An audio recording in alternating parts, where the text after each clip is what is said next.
Our planet is full of rivers, lakes, and landforms that follow the rules of nature until they don't. Hidden deep in mountains, forests, and deserts are water systems that bend logic, split in impossible ways, or connect oceans thousands of miles apart. Today, we explore the strangest natural wonders of water, places where rivers choose two different oceans, lakes vanish overnight, and nature rewrites the map right before our eyes. Lonar Lake, India's meteor mystery. Deep in the state of Maharashtra lies Lonar Lake, one of the strangest natural wonders on Earth. It looks like a peaceful circular lake, but its origin story is anything but calm. Lonar was created in a single violent instant when a massive meteor slammed into Earth tens of thousands of years ago. Some studies say 52,000 years, others push the date back over 500,000 years. For decades, scientists assumed the crater was volcanic, but when researchers examined the minerals around the lake, they were stunned. The rocks didn't match Earth's volcanic signatures at all. Instead, they were nearly identical to the ones brought back from the moon. Only an ultra-high-speed impact could have melted the ground into this kind of glass. Lonar wasn't just old, it was extraterrestrial in origin. But the lake wasn't done with mysteries. In 2020, something even stranger happened. Practically overnight, the entire lake shifted into a bright, unreal bubblegum pink. Locals woke up in disbelief. Social media exploded with theories: chemical spill, supernatural sign, even alien activity. For a few days, no one truly knew what they were looking at. Then came the reveal. The transformation was caused by microscopic, salt-loving organisms that release a vivid pink pigment when temperature and salinity conditions spike.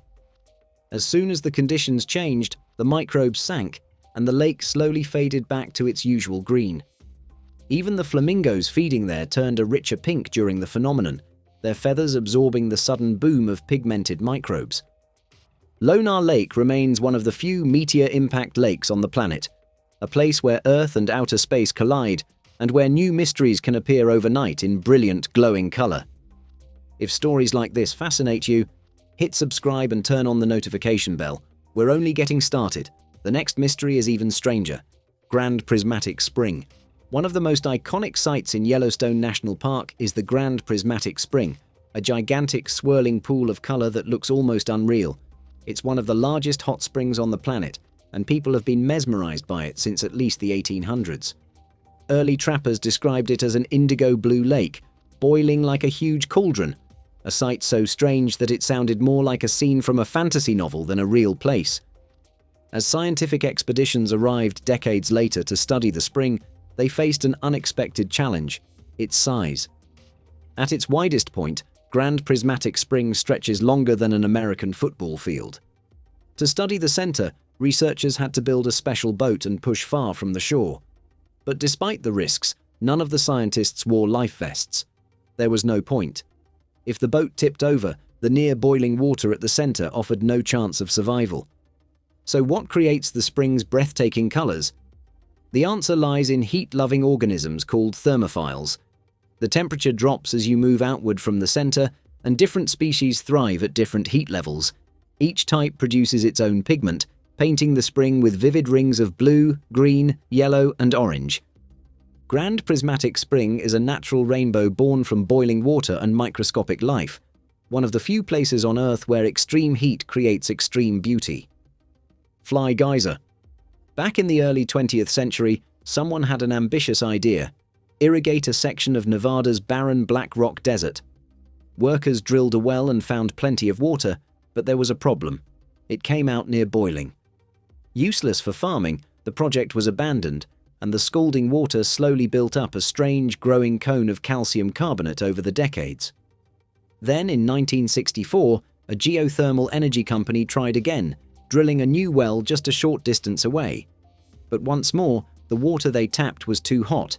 Not hot enough for what they needed, yet far too hot for anything else. They capped the well and left. Nature, however, had other plans. The pressure underground forced water to escape through weak points, drying up the old geyser and giving birth to a new one: Fly Geyser. Today, it shoots up burning hot, mineral-rich water that constantly builds its cone higher. But what truly makes Fly Geyser look like something from another planet is its color: vibrant reds, greens, and yellows.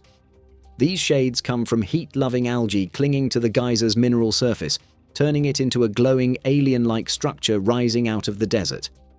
Cano Cristales. Hidden deep in Colombia's Serranía de la Macarena lies a river so surreal that early explorers refused to believe it was real. Cano Cristales, often called the River of Five Colors or the Liquid Rainbow, looks like something painted by an artist rather than shaped by nature. For most of the year, it appears just like any other river, until a rare combination of sunlight, water level, and temperature wakes up a plant called Macarenia clavigera. This plant doesn't just grow, it explodes into vibrant red, green, yellow, blue, and purple. The colors ripple beneath crystal-clear water, turning the river into a living, glowing tapestry. Hikers who reach this remote region often describe it as watching Earth display its own northern lights underwater. What makes Cano Cristales even more mysterious is how fragile its phenomenon is. Too much rain, and the colors vanish under turbulence. Too little rain, and the plants dry out. The river becomes extraordinary only for a short window each year, making every visit feel like witnessing a natural miracle. For decades, conflict in the region kept the river hidden from the world, preserved almost untouched. Now, with careful ecotourism controls, Cano Cristales stands as one of the most otherworldly landscapes on the planet, a place where nature seems to break its own rules. Tunisia's mysterious desert lake. In 2014, shepherds walking through Tunisia's scorching desert stumbled upon something impossible: a massive turquoise lake where the ground had always been bone dry. Within hours, news spread, and people flocked to what quickly became known as the Lac de Gafsa, a desert pool with no known origin. Scientists were baffled. Tunisia is one of the most water-scarce nations on Earth, and this region had no rivers, no rainfall, and no aquifers near the surface. Yet suddenly, a lake appeared out of nowhere. Theories began swirling, literally. Some experts believed an underground seismic shift cracked a rock layer, releasing ancient water trapped deep below. Others suggested old mining activity ruptured a hidden aquifer. But none of the explanations fully fit. Meanwhile, people didn't wait for answers. Hundreds swam in the lake within days, treating it like a miraculous oasis, despite warnings that desert groundwater can contain dangerous chemicals, radiation, or contamination. As weeks passed, the lake mysteriously shifted from crystal blue to murky green, raising even more questions. No official study ever offered a definitive explanation, leaving the lake's true origin unsolved. Today, Lac de Gafsa remains one of the strangest geological mysteries of North Africa, a reminder that even in our modern age, the Earth still delivers surprises that defy logic. Why there are no bridges across the Amazon? The Amazon River is one of the most powerful forces of nature on Earth. Stretching over 6,400 kilometers, carrying more water than the Nile and the Yangtze combined, it is a river that can swallow mountains, reshape continents, and erase anything man-made that stands in its way. So why is there not a single bridge crossing this colossal river? Not even near major cities like Manaus? Because engineering doesn't stand a chance against the Amazon's extremes. First, the river is massive. In the rainy season, it widens to more than 40 kilometers. Entire islands vanish overnight. Water levels can rise by 15 meters in weeks, creating currents strong enough to uproot trees and hurl them downstream like missiles. Second, the riverbanks shift constantly. One year, a village sits peacefully on firm ground. The next year, the river has devoured half of it. You can't anchor bridge pillars to ground that refuses to stay still. Third, the ecosystem is one of the richest and most protected in the world. Building a bridge would require clearing forest, disrupting wildlife migration, and altering waterways, an environmental cost too high for any government to justify. And lastly, there's simply no need. Amazonian cities rely on boats and ferries, and the region's geography doesn't demand long-distance highway travel. The Amazon isn't just a river, it's a living, breathing barrier, a reminder of places where nature remains untamed, even by modern engineering. The Congo River. The Congo River in Africa has only one major bridge crossing its entire length. Just one. For a river that snakes through multiple countries and feeds millions of people, this seems unbelievable, until you learn what the Congo truly is. This river is raw power. In some sections, the Congo plunges into the deepest river canyons on Earth, reaching depths over 220 meters.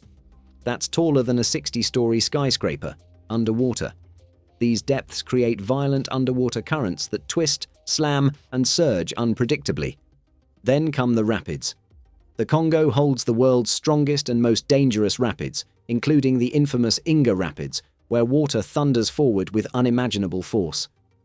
Engineers have studied these waters for decades and concluded that bridge pillars would simply not survive. Add to this unstable geology. Much of the Congo basin sits on fractured rock, prone to landslides and erosion. You can't anchor massive structures on ground determined to move. And most regions the river crosses are dense rainforest or remote wilderness, where building roads alone is a monumental challenge. The Congo River isn't just hard to bridge, it's a natural fortress, carving one of the wildest and most inaccessible corridors on the planet. Why East London has almost no bridges? Look at a map of London, and you'll notice something odd. The west side of the River Thames is packed with bridges. London Bridge, Westminster Bridge, Chelsea Bridge, dozens of them. But as you move east, the bridges suddenly vanish. Mile after mile, nothing but water. Why? To understand this, you have to go back to the era of tall-masted ships. For centuries, the Eastern Thames was London's industrial heart, home to the world's busiest docks. Massive ships carrying goods from India, China, Africa, and the Americas needed space to pass. A bridge would have blocked them and crippled global trade, so the East was kept clear. Even after shipping declined, a new problem emerged: marshland. East London was built on soft, waterlogged ground prone to flooding. Constructing heavy bridges on unstable soil was expensive and risky. Then there was politics. West London was wealthier and more influential, so most early infrastructure was built there. The East, poorer, industrial, and swampy, was often ignored. Today, tunnels like the Blackwall Tunnel and the Elizabeth Line help connect the region underground, but bridges remain rare. More than 150 years later, the landscape still reflects decisions made in the Age of Empire. The East Thames isn't just bridgeless by accident.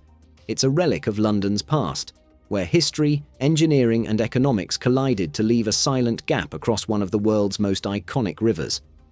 Where water takes two paths. If you've ever driven across the Rocky Mountains, you've probably seen signs for the Continental Divide, the massive spine of North America. Everything west of that line eventually flows into the Pacific Ocean, and everything east travels toward the Atlantic. But there's one creek in Wyoming that ignores the rules. It doesn't choose a side. It drains into both oceans at the same time. High in the snow-covered peaks of the Teton Range, Two Ocean Creek begins its journey. It starts as a narrow stream slicing through alpine meadows and thick forests, fed by melting snow and mountain springs. For a while it behaves like any ordinary creek, until it reaches a place called Two Ocean Pass. Here, something rare and quietly extraordinary happens. The creek splits perfectly into two branches, Pacific Creek and Atlantic Creek. One stream turns west, the other east, and from that single moment, their destinies separate. Pacific Creek flows into the Snake River, which joins the Columbia River and eventually empties into the Pacific Ocean. Atlantic Creek travels in the opposite direction, toward the Yellowstone River, then the Missouri, then the mighty Mississippi, finally reaching the Gulf of Mexico and the Atlantic Ocean. If you traced both paths on a map and connected them, you'd draw a thin blue thread stretching all the way from Oregon to Louisiana, all starting from one small creek in Wyoming. Early explorers searching for a route between the oceans never realized they were practically walking over one. They just would have needed very tiny boats. But some creatures did take advantage of this natural shortcut. Scientists believe the native cutthroat trout used the creek as a freshwater superhighway, migrating from the Snake River to the Yellowstone River. In theory, a fish could travel more than 6,000 miles from one ocean to the other without ever touching saltwater. For them, this little stream was the ultimate cross-continental passage. Today, if you hike through Grand Teton National Park, you can follow the trail to Two Ocean Pass. Stand there long enough, and you'll witness something few places on Earth can offer: the exact spot where the continent divides, where one drop of water chooses the Pacific and another chooses the Atlantic. A literal crossroads of North America, hidden in a quiet Wyoming forest. Jellyfish Lake. Hidden deep within the rock islands of Palau lies one of the most surreal places on Earth, Jellyfish Lake. At first glance, it looks like any quiet tropical lake. But the moment you slip beneath the surface, you're surrounded by millions of golden jellyfish drifting gracefully through the water. These jellyfish lost their stingers over thousands of years of isolation, making them completely harmless to humans. What makes the lake even more magical is their daily migration. As the sun moves across the sky, the jellyfish follow it, gliding in a slow, rhythmic wave from one side of the lake to the other. Scientists believe this hypnotic movement helps the algae living inside their bodies photosynthesize, a perfect partnership between animal and plant. Swimming through them feels like floating inside a living galaxy. The water is warm, clear, and filled with shimmering, pulsating shapes that move like a single golden organism. It's one of the few places on the planet where you can experience such an ancient and delicate ecosystem up close. Jellyfish Lake is a reminder that nature still holds wonders that feel almost otherworldly, entire worlds hidden in plain sight, glowing just beneath the surface. Lake Hillier. On Middle Island off the coast of Western Australia lies a lake so pink it looks like it was poured straight out of a candy factory. Lake Hillier is a perfectly smooth oval of bright bubblegum water, surrounded by white salt crust and dense green forest. A landscape so striking it seems photoshopped even when you're standing right beside it. What makes Lake Hillier truly bizarre is that its color isn't just a surface illusion. If you scoop the water into a bottle, it stays pink. That means the color isn't just from reflections or algae floating on top. It's something within the water itself. Scientists have theories, but no single explanation fits perfectly. Some say the color comes from Dunaliella salina, a salt-loving microalgae that produces a red pigment to protect itself from sunlight. Others point to certain bacteria living in the lake's salt crust, which also produce reddish hues. A few researchers believe it's the interaction between these organisms and the lake's extreme salt levels that creates the permanent, vibrant pink. But despite decades of study, no one has been able to fully crack the mystery. Why this lake stays pink in a bottle while other pink lakes fade remains unsolved. Lake Hillier is one of Earth's great natural oddities, a neon pink pool in the middle of untouched wilderness, glowing defiantly with a color that science can explain, but not completely. That's all for today. If you enjoyed this journey, make sure to subscribe and hit the notification bell so you never miss the next mind-bending discovery.